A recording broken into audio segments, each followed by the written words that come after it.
Ce soir, dans votre rendez-vous économique, les procédures de règlement des contentieux de la Cour d'arbitrage du Togo-Kato sont désormais digitalisées, ce qui permettra de réduire les délais de traitement des litiges. La CCI Togo promeut la consommation du riz local avec le projet PAVRIT. Le projet met en avant la promotion, la production et la consommation du riz local. Comment faire face à la menace de la cybercriminalité dont sont victimes les PME-PMI? Vous suivrez les réponses dans un instant. C'était les titres. Madame, Monsieur, bonsoir et bienvenue. La Cour d'arbitrage du Togo-Kato dématérialise ses procédures de conciliation ou d'arbitrage des litiges commerciaux. La plateforme digitale a été lancée la semaine dernière et permettra aux entreprises et aux particuliers de soumettre leurs requêtes directement et en ligne aux responsables de la Kato et par là réduire le délai de traitement des litiges et contribuer à la transparence des procédures. Abili Nyassimbe pour le compte rendu. Les procédures de conciliation et d'arbitrage pour le règlement de différentes les opérateurs économiques et leurs partenaires se feront désormais par voie numérique. La Cour d'arbitrage et de médiation du Togo, ce centre administratif de veille et de supervision de contentieux, vient de lancer officiellement la plateforme de dématérialisation totale de ces procédures. Un moyen simple et rapide, un cadre adéquat et fiable pour régler ceci en un temps record, les litiges, afin de pérenniser les relations d'affaires nationaux.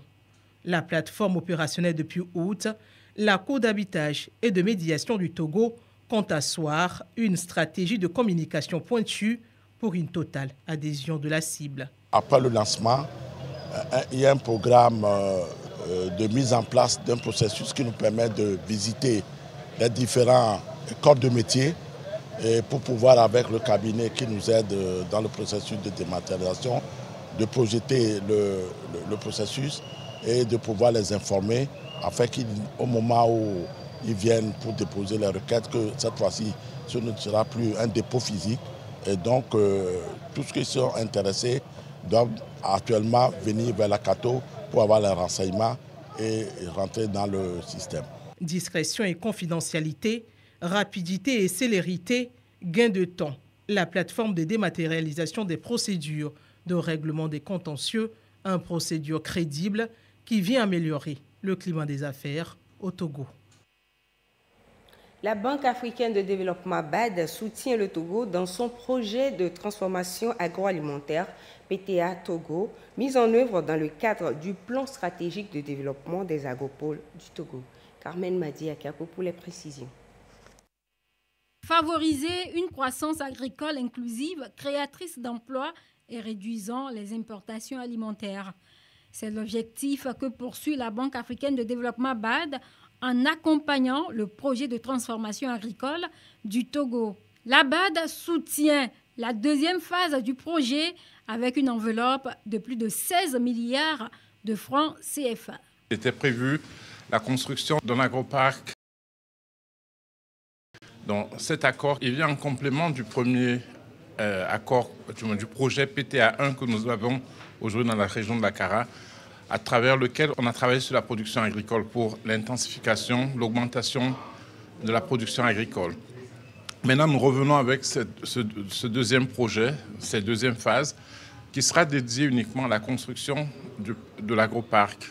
Le parc agro-industriel sera entièrement financé par ce projet. La phase 1 du projet a permis de faire des réalisations majeures, notamment la mobilisation de 11 100 hectares dans 31 zones d'aménagement agricole planifiées ZAP et la construction de 7 centres de transformation agricole.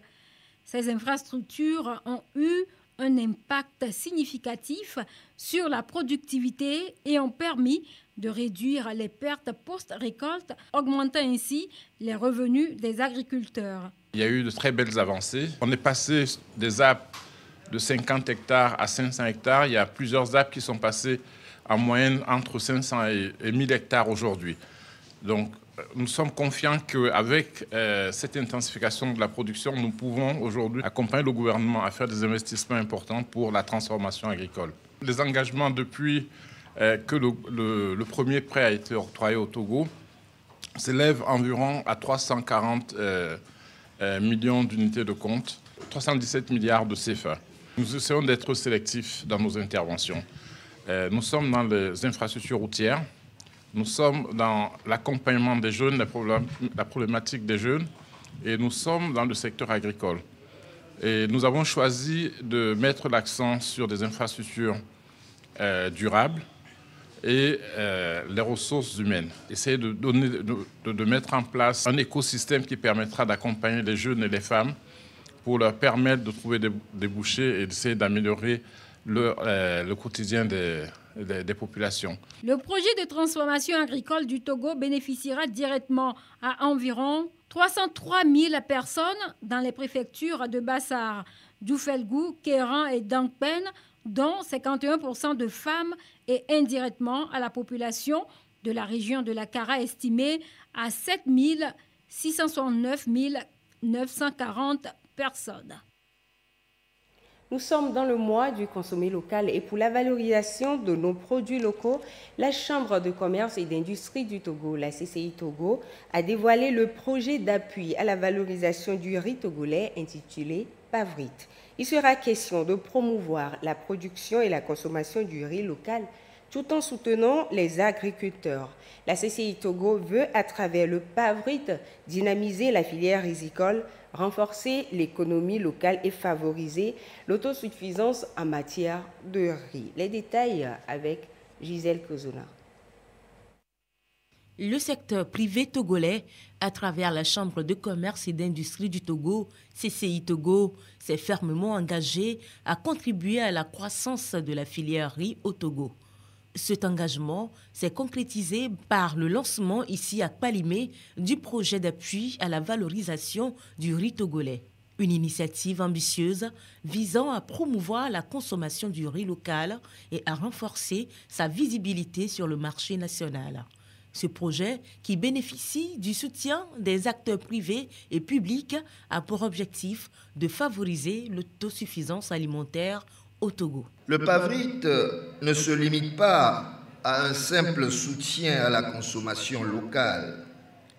Il vise également à transformer en profondeur les pratiques industrielles à travers des campagnes de sensibilisation et l'introduction de technologies plus efficaces en vue de disposer d'un riz compétitif sur le marché.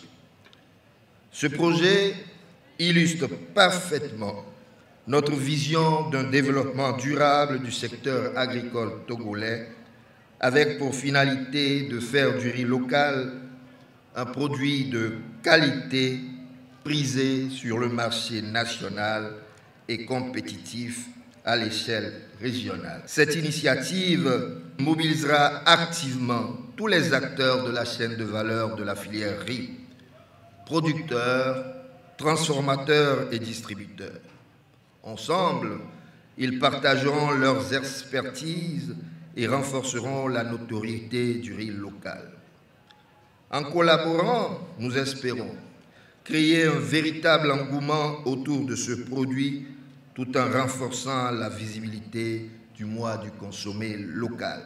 Le projet met également un accent particulier sur la sensibilisation des acteurs de la filière avec l'espoir de modifier les habitudes de consommation en faveur du riz local.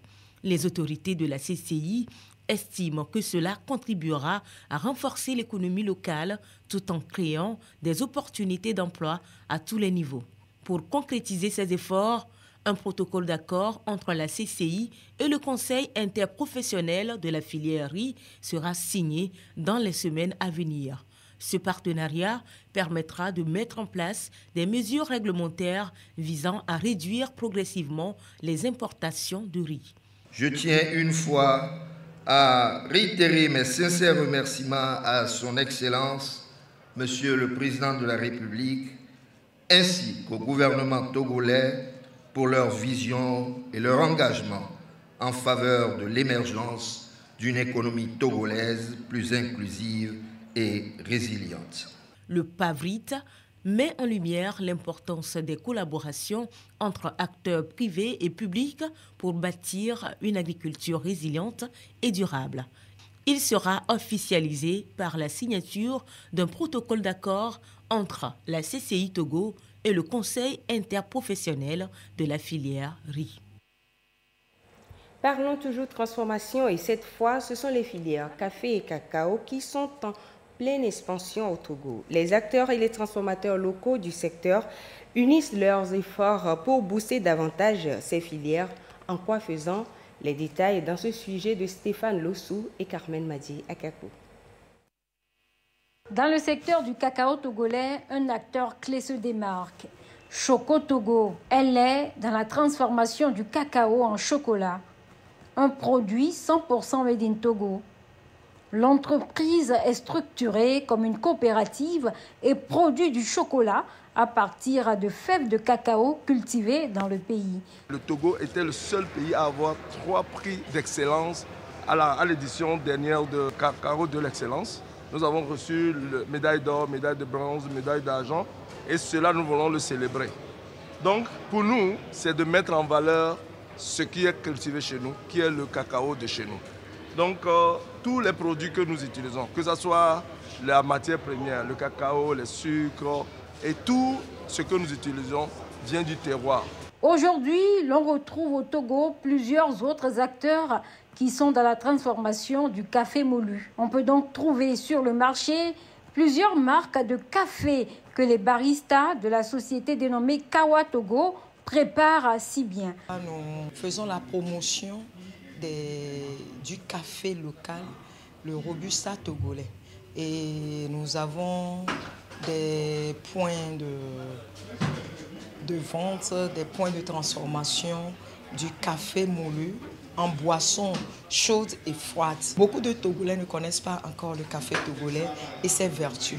Et donc, chaque jour, nous essayons d'expliquer à la population quelles sont les vertus de ce café. Nous faisons connaître le café local aux Togolais. Nous n'utilisons plus les cafés étrangers. Ces entreprises qui se sont aujourd'hui lancées dans la transformation du café et du cacao participent à améliorer la rentabilité des producteurs et assurer un revenu vital à leurs familles. Le produit que nous prenons chez au moins plus de 3000 familles. 3000 familles. Ces familles nous se nourrissent du cacao. Et nous pensons quand même que l'agroalimentaire, c'est la transformation, surtout des matières premières de chez nous. C'est l'avenir de notre nation. Ça nourrit et ça crée de l'emploi. Le café et le cacao ont bénéficié et continuent de bénéficier de l'attention particulière du gouvernement à travers plusieurs programmes et projets. Des actions sont en cours pour augmenter le niveau de production agricole.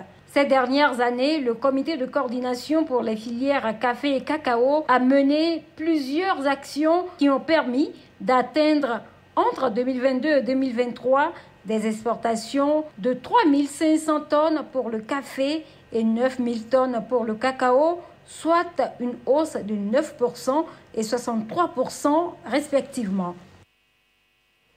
Le Togo se distingue comme un modèle en matière de développement dans la sous-région ouest-africaine. Et depuis quelques années, les réformes entreprises sous l'impulsion du chef de l'État transforment le paysage politique et économique du pays. Gisèle Kozela. En Afrique de l'Ouest, le Togo se distingue comme un modèle d'exception en matière de développement. Jadis surnommé la Suisse de l'Afrique, pour sa stabilité et sa prospérité, le pays semble aujourd'hui en voie de regagner ce statut. Cette renaissance est le fruit de réformes audacieuses menées sous l'impulsion du président Faure Essozimna Gnassingbé. Ces réformes, profondément ambitieuses, ont transformé le paysage politique et économique du Togo. Elles ont permis d'apaiser les tensions sociales et de favoriser un climat de paix durable. Autrefois secouée par des contestations fréquentes, la scène politique togolaise jouit désormais d'un dialogue apaisé, largement salué par la communauté internationale. Le Togo a ainsi su éviter les crises qui déstabilisent bon nombre de ses voisins. Sur le plan économique, les résultats sont tout aussi remarquables. Le Togo a lancé un vaste programme de réformes économiques soutenu par des partenaires tels que le Fonds monétaire international et la Banque mondiale. En avril 2024, un nouvel accord avec le FMI a permis de débloquer 390 millions de dollars sur 42 mois pour accompagner ces réformes, notamment dans la gestion des finances publiques et la promotion des investissements. Des initiatives comme la création de zones de transformation agro-industrielle et l'amélioration des infrastructures positionnent le Togo comme un hub logistique stratégique en Afrique de l'Ouest. Ce dynamisme attire des investisseurs et stimule une croissance inclusive qui profite à divers secteurs dont l'agriculture et l'industrie. Cependant, le pays fait face à des menaces sécuritaires, notamment dans le nord où des incursions terroristes ont été enregistrées. Grâce à une stratégie sécuritaire rigoureuse et à une coopération régionale renforcée, notamment avec la CEDEAO, le Togo parvient à contenir ces menaces. Les forces de défense et de sécurité jouent un rôle clé dans la protection des frontières tout en soutenant des initiatives d'inclusion sociale dans les zones vulnérables pour priver les groupes extrémistes de tout soutien local. Dans une région marquée par des conflits de tout genre, le Togo apparaît comme un îlot de stabilité. Ses succès en matière de réformes politiques et économiques, combinés à une gestion sécuritaire efficace, en font un modèle à suivre pour d'autres nations ouest-africaines. Bien que des défis subsistent, notamment en matière de lutte contre la pauvreté et d'amélioration des conditions de vie, le Togo fait preuve d'une résilience remarquable. Un pays stable, en pleine transformation et prêt à relever les défis de demain avec ambition et détermination. Entreprendre, oui, mais il faut d'abord connaître le terrain, sa cible, ses concurrents, ses forces et faiblesses. Il faut donc faire une étude du marché qui est un outil précieux pour la pérennisation d'une entreprise. À quoi sert donc l'étude du marché? Les réponses dans ce sujet de Yasmine Kodia. L'environnement économique des entreprises devient de plus en plus concurrentiel. Pour toute entreprise naissante, l'étude du marché s'avère indispensable à l'ère de l'Internet. L'étude du marché, par défaut, est un outil incontournable. Beaucoup ne se donnent pas, peut-être parce que c'est tracassant. Il faut des moyens. 80% des PME qui ferment, la plupart font des choses peut-être par imitation, font des choses parce qu'ils n'ont pas pris le temps d'analyser le marché de façon basique possible avant de se lancer. Et puis on oublie la projection à long terme. Oui, l'intérêt, c'est qu'avec l'étude du marché, on peut mieux prendre des décisions. Avec l'étude du marché, je dirais qu'on peut atténuer. Les risques sont en fait réduits. Avec l'étude du marché, on peut apprécier, comprendre le marché, connaître le marché sur lequel on veut évoluer ou on veut positionner le produit. Avec l'étude du marché, on arrive à en fait élaborer des stratégies. L'étude du marché, un atout qui permet d'avoir des informations précises en un laps de temps grâce à l'Internet. Plusieurs études ont révélé que l'absence ou l'insuffisance d'une bonne étude de marché conduit la plupart des entreprises nouvellement créées à une faillite rapide. Cependant, cette étude n'est pas destinée qu'aux entreprises naissantes. Les anciennes également doivent s'y atteler, car l'étude de marché est devenue une condition sine qua non de la réussite dans le secteur entrepreneurial. Les PME, PMI font de plus en plus face à la menace de la cybercriminalité qui sape davantage l'évolution de leur entreprise. Comment ces entreprises doivent s'y prendre pour détecter ces menaces et quels outils doivent-elles utiliser? Gisèle Kozona a rencontré un expert. Voici son reportage. C'est un phénomène qui n'épargne aucune entreprise, qu'elle soit grande ou petite. La cybercriminalité est de plus en plus une menace persistante et déroute les plans de développement économique à tous les niveaux.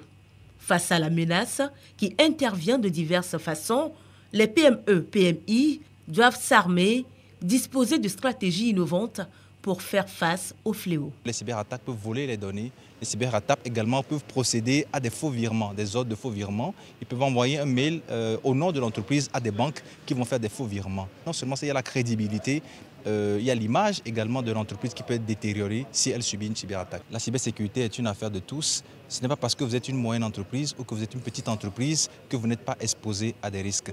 Vos données sont précieuses pour vous. L'information, comme on le dit, c'est l'élément le plus important pour une entreprise. Il faut les protéger contre les cybermenaces. Les experts de lutte contre la cybercriminalité proposent des outils pratiques et rassurants.